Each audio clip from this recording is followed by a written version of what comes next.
Doctor Mohammad ইউনূসের আসন্ন London সফরকে কেন্দ্র করে প্রবাসী বাংলাদেশিদের মধ্যে রাজনৈতিক উত্তেজনা বাড়ছে।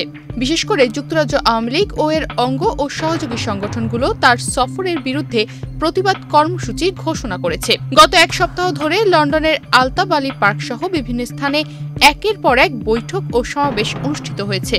আওয়ামী লীগ, যুবলীগ, কৃষক লীগ, তাঁতি লীগ সব সংগঠনই ডক্টর ইউনূসকে জনগণের রায় ও আদালতের রায় বিরোধী বলে অভিহিত করে লন্ডনে তার আগমন ঠেকাতে সক্রিয় হয়েছে।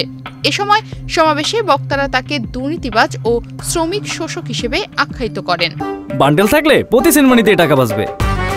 বিকাশ সেনমানি বান্ডেল কিনে জিতুন প্রতি লেনদেনে। সম্প্রতি পূর্ব লন্ডনের একটি কমিউনিটি হলে আয়োজিত এক প্রস্তুতি সভায় ডক্টর ইউনূসের বিরুদ্ধে কঠোর বক্তব্য দেন যুক্তরাজ্য আওয়ামী লীগের সাধারণ সম্পাদক সৈয়দ সাজিদুর রহমান ফারুক, সিলেটের সাবেক মেয়র আনোয়ারুজ্জামান চৌধুরী এবং সাবেক নৌ পরিবহন মন্ত্রী খালিদ মাহমুদ চৌধুরী। তারা বলেন, বাংলাদেশের আদালতে অভিযুক্ত একজন ব্যক্তিকে বিশ্বনেতা বানিয়ে আন্তর্জাতিক মহলে গ্রহণযোগ্যতা দেওয়ার চেষ্টা হচ্ছে, যা প্রবাসী বাংলাদেশিরা মেনে নেবে না। এ সময় যুক্তরাজ্য আওয়ামী লীগের সাধারণ সম্পাদক সৈয়দ সাজিদুর রহমান ফারুক বলেন, ডক্টর মোহাম্মদ ইউনূসের সফরকে বাধাগ্রস্ত করতে প্রতিদিন তারা প্রতিবাদ কর্মসূচি রেখেছেন। ইউনূস সাহেব যে প্রোগ্রামে যাবে, যেখানে যাবে সেখানেই প্রতিবাদ, সেখানে থেকে আমরা প্রতিহত করব। কিন্তু শুধু আওয়ামী লীগের ব্যাপার না, এখানে প্রবাসী বাঙালিরা মুক্তিযুদ্ধের চেতনা এবং স্বাধীনতার মূল্যবোধে বিশ্বাসী হাজার হাজার প্রবাসী বাঙালিরা তারাও তার বিরুদ্ধে সোচ্চার হয়েছেন। ডক্টর ইউনূসের 9 জুন লন্ডনে পৌঁছানোর কথা রয়েছে। এর পরদিন অর্থাৎ 10 জুন সোমবার ভোর 7টায় তার অবস্থানকারী হোটেলের সামনে যুক্তরাজ্য আওয়ামী লীগ এক বিক্ষোভ সমাবেশের ডাক দিয়েছে। সংগঠনের নেতারা বলছেন, এটি হবে শান্তিপূর্ণ প্রতিবাদ কর্মসূচি, তা হবে দৃঢ় অবস্থানের প্রতিচ্ছবি।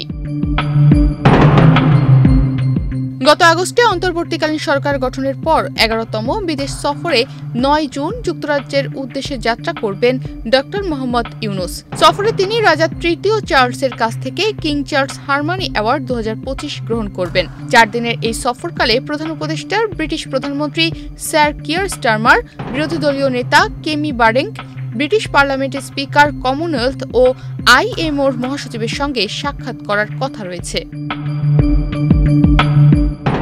এসব বৈঠকে দ্বিপক্ষীয় স্বার্থ সংশ্লিষ্ট বিষয়, বিশেষ করে অর্থনৈতিক সহযোগিতা, রোহিঙ্গা ইস্যু, বিগত সরকারের সময় যুক্তরাজ্যে পাচারকৃত অর্থ ফিরিয়ে আনা সহ বৈশ্বিক রাজনৈতিক আলোচনায় স্থান পেতে পারে।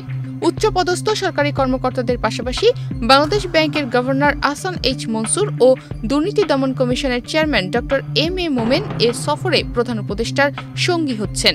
11 জুন বেলা 11টায় doctor Mohammad Yunus think tank Chatham হাউসের একটি অনুষ্ঠানে যোগ দেবেন। এ সময় BBC, ITV, গার্ডিয়ান ও টাইমসের সঙ্গে সাক্ষাৎকার দিতে পারেন বলে জানা গেছে। সফর শেষে 13 জুন শুক্রবার তিনি দেশের উদ্দেশ্যে রওনা করবেন বলে জানা গেছে। তনিমা রহমান, বাংলাদেশ প্রতিদিন।